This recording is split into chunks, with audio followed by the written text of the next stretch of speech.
Hello बच्चों, कैसे हैं आप सभी। आई होप आप सभी अच्छे होंगे, हैप्पी होंगे, हेल्दी होंगे और हमारे इस शिक्षा के इस प्लेटफॉर्म शिक्षा पीडीएफ से अपनी शिक्षा को आगे बढ़ा रहे होंगे।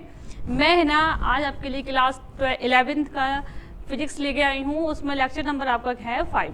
देखिए, सबसे पहले तो आपके शिक्षा के इस प्यारे प्लेटफॉर्म शिक्षा पीडीएफ पर आपका बहुत बहुत स्वागत है और आपके स्वागत के लिए मैंने फूल भी लगा दिए, ठीक है। और प्लीज़ सब्सक्राइब माई चैनल। देखिए, आपको हम जो पढ़ाते हैं उसमें जो कुछ अगर आपको अच्छे से समझ में आता है तो प्लीज़ हमारे इस चैनल को सब्सक्राइब करें, लाइक करें और इससे रिलेट को हम जो पढ़ाते हैं उससे रिलेट कोई भी आपकी क्वेरी है तो नीचे कमेंट बॉक्स में टाइप करें, ठीक है। चलिए स्टार्ट करते हैं।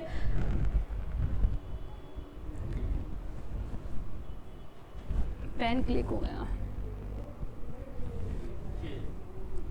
आ जाइए नीचे।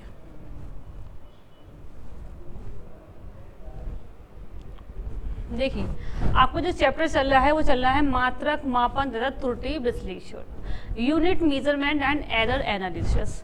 इसमें आज का जो आपका टॉपिक है वो टॉपिक है आपका द्रव्यमान की मात्रक, यानी कि यूनिट ऑफ मास। कि आप भी जो किराना स्टोर में जाते हैं वहाँ से जो चीज़ें आप लेके आते हैं उनको किस यूनिट में मापा जाता है, यानी कि द्रव्यमान के मास के जो मात्रक हैं उनके बारे में पढ़ेंगे। और पढ़ेंगे आप समय के मात्रक, जो आपका टाइम है, समय वो किस किस यूनिट में माप सकते हैं उसके बारे में हम थोड़ी सी डिस्कशन करते हैं। देखिए, इन चीज़ों को जानना बहुत ज़रूरी है क्योंकि जो अभी तो आपका एक तरह के फिजिक्स आप समझे बेसिक ही है, आपको स्टार्ट किया गया। आपको जो फर्स्ट चैप्टर है, देखिए आज हमारा द्रव्यमान की मात्रक। द्रव्यमान मैंने आपको बता दिया है किसी भी चीज़ का वह गुण जो वस्तु में पहले से मौजूद होता है, जिसको हम डिनाई नहीं करते, मतलब उसका समस्त भार ही हमारा क्या होता है, उसका द्रव्यमान कहलाता है, ठीक है। आज हमारा देखिए सबसे पहले हम डिस्कशन कर लेते हैं द्रव्यमान के छोटे मात्रक, मतलब परिमाण की जो क्वांटिटी होती है। जैसे हम दुकान पे गए, हमने किसी चीज़ को लिया, जैसे चीनी ली हमने, आलू लिए हमने और भी चीज़ें जो हम लेते हैं हमारी जो किराना स्टोर से, जो हमारे डेली की रोज़मर्रा की ज़िंदगी में जो काम आती हैं, हम जो लेने जाते हैं उन चीज़ों को हम कैसे मापते हैं, किन किन मात्रकों में, यानी कि एक तौर से कहा जाए तो आपके व्यवहारिक मात्रक, ठीक है। क्या है, आपके व्यवहार में आने वाले जो आपके मात्रक हैं उनके बारे में।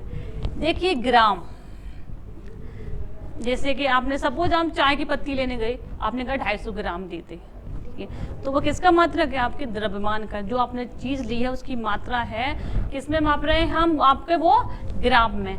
तो वो ग्राम किसके बराबर होता है, तो आपको ये मालूम होना चाहिए। जो एक आपका मानक किलोग्राम है उसके 1000वें भाग को हम क्या कहते हैं, 1 ग्राम। या फिर हम इसको ऐसे भी कह सकते हैं, 1 किलोग्राम में कितने ग्राम होते हैं, 1000 ग्राम, ठीक है। समझ में आया कि 1 किलोग्राम में हमारे 1000 ग्राम होते हैं। इसको ऐसे भी कह सकते हैं, देखो ये लिखा भी है 1 किलोग्राम बराबर 1000 ग्राम। अगर आपको ग्राम निकालना हो तो हम क्या करेंगे, सपोज 5 किलो को आप ग्राम में बदलो तो क्या करेंगे आप, कितने होते हैं, 1000 गुणा 1000 क्या हो गया, 5000 ग्राम। 5 किलो में कितने ग्राम होते हैं, 5000 ग्राम, ठीक है। हाँ, उसी तरह आपको जो क्वांटिटी है, मात्रा है, अगर मिलीग्राम में दी है तो मिलीग्राम का जो मान है वो एग्जैक्ट क्या है, तो आपको मालूम होना चाहिए। जो आपका एक मानक किलोग्राम है उसके 10 लाखवें भाग को हम कहते हैं 1 मिलीग्राम। इसके लिए आप क्या करेंगे, हम इसको लिख सकते हैं 1 किलोग्राम बराबर 1 किलोग्राम बराबर होते हैं 1 2 3 4 5 6, यानी कि 10 लाख, ठीक है। क्या होता है, मिलीग्राम क्या होते हैं, 10 लाख मिलीग्राम। तो हम इसको इस तरह भी लिख सकते हैं 10 की पावर 6 मिलीग्राम। 1 किलोग्राम में आपके 10 की पावर 6 मिलीग्राम होते हैं। देखो बच्चों, इनका जो यूनिट है, इनके जो मान है, इनका याद करना बहुत ज़रूरी है। जब भी आप आंकिक प्रश्न करेंगे, न्यूमेरिकल क्वेश्चन करेंगे, तो उसमें जो आपकी जो मान दिए होते हैं अक्सर वो ग्राम में वो होते हैं, ग्राम में दिए होते हैं, तो आपको कन्वर्ट करना होता है किलोग्राम में। कभी कभी आपसे वो ग्राम में आंसर पूछता है तो आपको कन्वर्ट करना होता है उसको किलोग्राम से ग्राम में। तो इन चीज़ों को आपको अच्छे से जानना बहुत ज़रूरी है। अब मैंने आपको यहाँ पर लिखा दिया, आपको उसको अच्छे से याद होने चाहिए। उसी तरह आप मिलीग्राम के बारे में बात करेंगे। आपने देखा 1 मिलीग्राम क्या होता है, एक मानक किलोग्राम का 10 लाख भी भाग को हम मिलीग्राम कहते हैं, और 1 किलोग्राम में हम 10 लाख मिलीग्राम होते हैं। क्लियर हुआ? चलिए देखिए, अगला है आपका द्रव्यमान का ही मात्रक है, वो है आपका कैरेट। तो एक जो मानक किलोग्राम है उसका 5000वां भाग क्या होता है, वो होता है आपका 1 कैरेट। ठीक है, क्या होता है, एक किलोग्राम, एक मानक किलोग्राम है, उसका 5000वां भाग है, वो आपका कैरेट कहलाता है। इसको हम कह सकते, और एक ये चीज आप ध्यान रखिएगा, 1 कैरेट में 200 मिलीग्राम होते हैं। कितने होते हैं? 200 मिलीग्राम। आपको इम्पोर्टेंट है आपके लिए।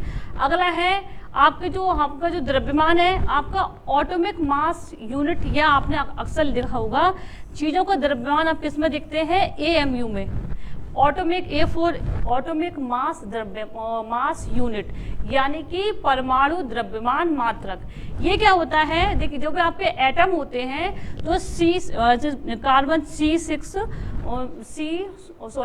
C12 यानी कि परमाणु क्रमांक C कितना है? 6 है। परमाणु भार उसका 12 है। कि द्रव्यमान के 12वें भाग को हम एक परमाणु द्रव्यमान मात्रक कहते हैं। और 1 AMU बराबर क्या होता है? ये होता है 1.66 गुणा 10 की घात -27 किलोग्राम। देखिए, इनके मान जो हैं आप अच्छे से लर्न कर लें। आपके लिए जो न्यूमेरिकल क्वेश्चन आप सॉल्व करेंगे उसमें बहुत आसानी रहेगी। अगला, अब हम बात करते हैं समय की मात्रक के बारे में। किसके मात्रक के बारे में? समय की मात्रक में। सबसे पहले हम डिस्कस कर लेते हैं समय के जो छोटे मात्रक है। कौन सा? सबसे पहले है मिली सेकेंड। किसमें समय को हम किसमें नाप रहे हैं? हम मिली सेकेंड में। तो आप देखिए, एक मानक सेकेंड का 1000वां भाग जो होता है, 60 सेकंड का भी 1 मानक सेकंड का जो 1000वां भाग है, वो 1 मिली सेकंड के बराबर होता है। तो 1 मिली सेकंड बराबर 1/1000 सेकंड, या फिर इसको हम लिख सकते हैं 10 की पावर -3 सेकंड। ठीक है। अगला देखिए, माइक्रो। ये आपका वेरी वेरी इंपॉर्टेंट, न्यूमेरिकल हो और माइक्रो में आपको वैल्यू न दी हो, ऐसा तो हो ही नहीं सकता। तो 1 माइक्रो सेकंड बराबर होता है 10 की घात -6 सेकंड। जब भी माइक्रो आता है आपको किस में बदल देना है? आपको बदल देना है 10 की पावर -6 में, तो वो आपका बदल जाएगा माइक्रो में। क्लियर हुआ? आगे देखें,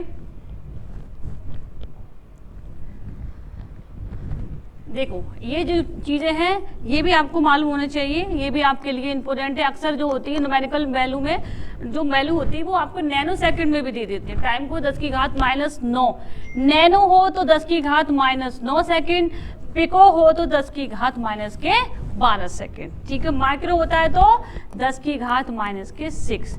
ये बहुत ही इंपॉर्टेंट वैल्यू है आपकी, जिसको आपको अच्छे से याद करनी है। देखिए बच्चों, आपके लिए स्टूडेंट्स आपके लिए प्यारा सा थैंक यू। आपने जो आपकी प्रीवियस क्लासेस हो चुकी हैं, प्लीज़ उनको आप जाके देखें, प्लेलिस्ट में जो पड़ी हुई है, कि आपको धीरे धीरे करके सारी क्लासेस लेनी है, तभी आप आगे बढ़ सकते हैं। वरना आप यहाँ से आज से स्टार्ट कर दे तो आपको कुछ समझ में नहीं आएगा।